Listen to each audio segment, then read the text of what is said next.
You know, I believe that that was the opening. Prime Minister was shot. I think that day, that was the day that things really turned different in this country. And that was the day that things really started to go downhill with respect to lawlessness, whether you like it or not. So I'm going to hear what he has to say. But I even said that the Imam even indicated that he can solve crime. No scene. So I'm going to head in there and let's hear what he has to say.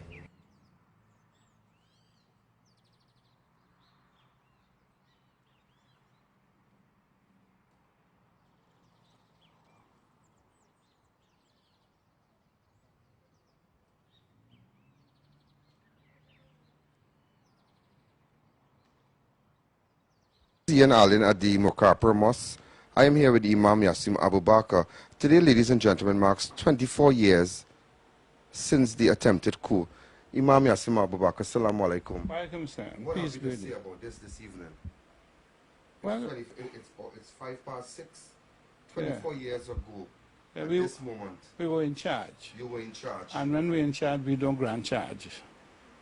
So, well, 24 years ago, if I recall well, I was at the television station, and we had informed the nation that the politicians were under arrest. And, well, a series of events followed that, culminating in an amnesty being drawn up. And, of course, politicians in Trinidad don't have any integrity, with the exception of a few. And so they broke the amnesty, and subsequently it ended up 2 years later in the Privy Council, and we were set free. Imam, let me ask you something. Let me get to the point.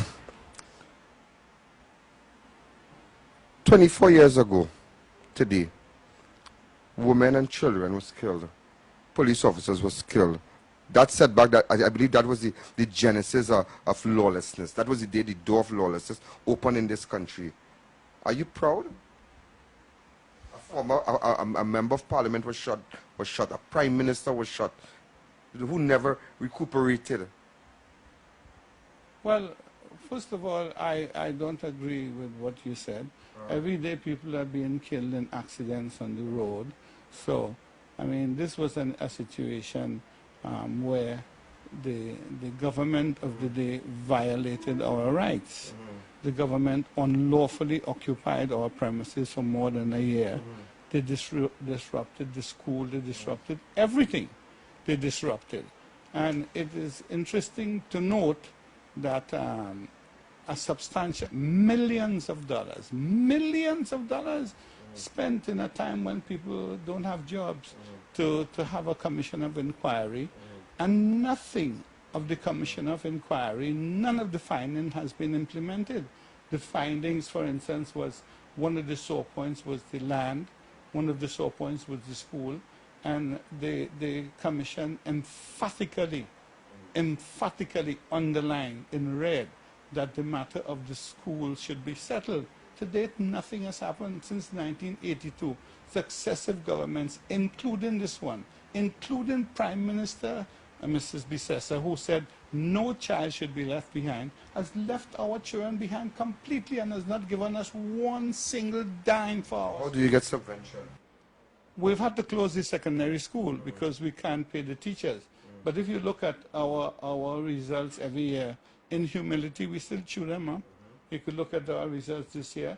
Out of about 20 children, 17 of them got their choices. Okay.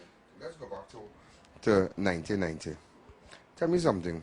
You mightn't agree with me, but now you're here, after 24 years, as they say, you're still ranting and raving, still flexing that you are Imam Yasin Abu Bakr, you are fearless, don't come around.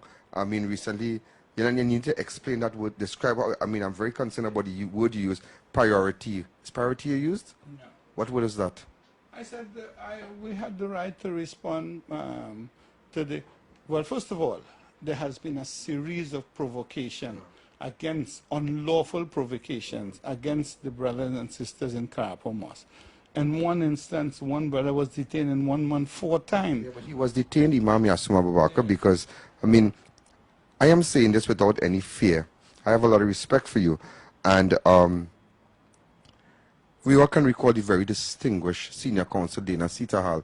It is, I mean, it's a known fact that was the only woman to ever give you a run. I mean, you lost a lot of properties.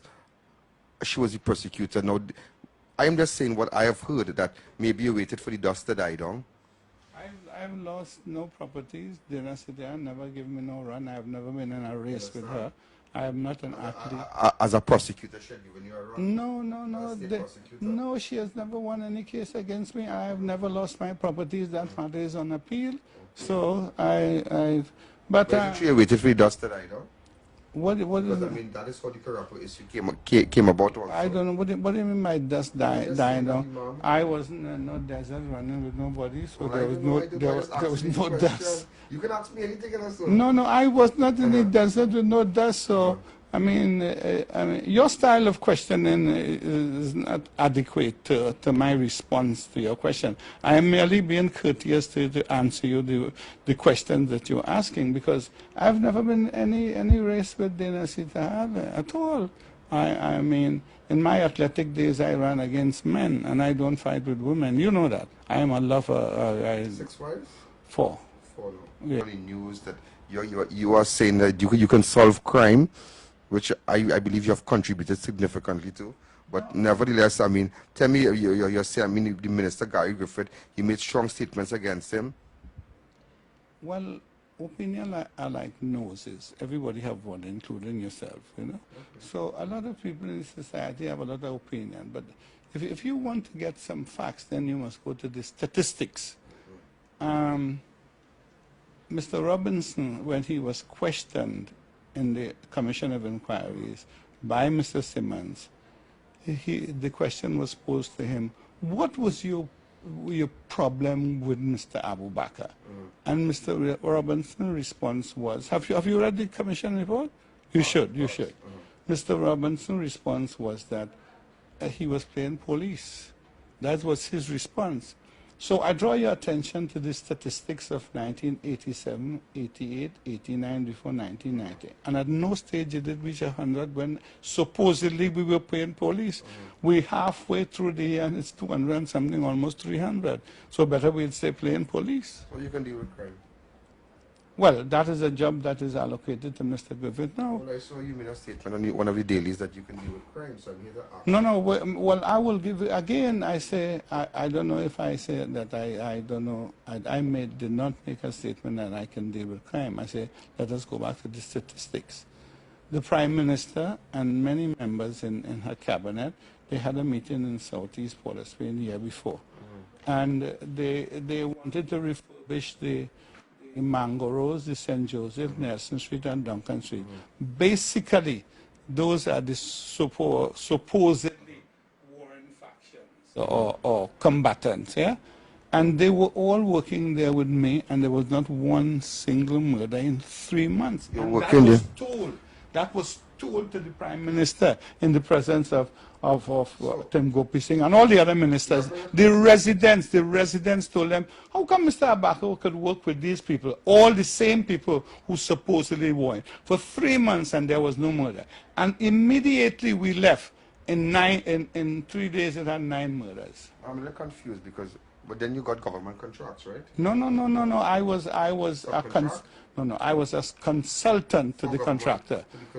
To the contractor to maintain the peace. But do you have government contracts? No, I've never worked with the government. Has never given me any contract. Do you know the Prime Minister? Have you ever met the Prime Minister? Even prior to assuming the office of Prime Minister? Yes, and I knew her to be a very good person, contrary to what she has become. I knew Mrs. Bissessa before she became Prime Minister. She was a very good person to what she has now become. Totally different. She has forgotten that no child should be left behind, and she has left all our children behind, among other things. But I mean, it's a matter for the Minister of Education to take up. Well, the Minister of Education took it up, and he called all the press, and he said he was going to settle the matter, and nothing has happened to date. Yes? So, years ago, I heard the Minister, Gary Griffith, saying that there will never be a repeat of 1990, that the forces of the national security forces, and so we are already. And said that, listen to me, 1990 they'll never repeat, and I didn't stage a coup in Trinidad in 1990. No, you staged the coup. People died. It said by the country 100 years back. You understand?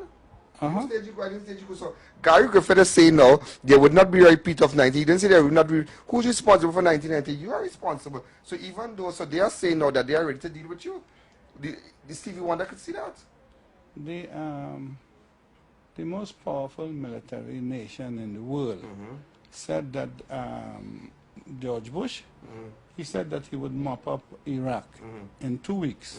It is now 12 years and Iraq has regained now. Saddam army, the oldest man, has now regained Iraq and nothing has been mopped up. So you are basing your future and your career?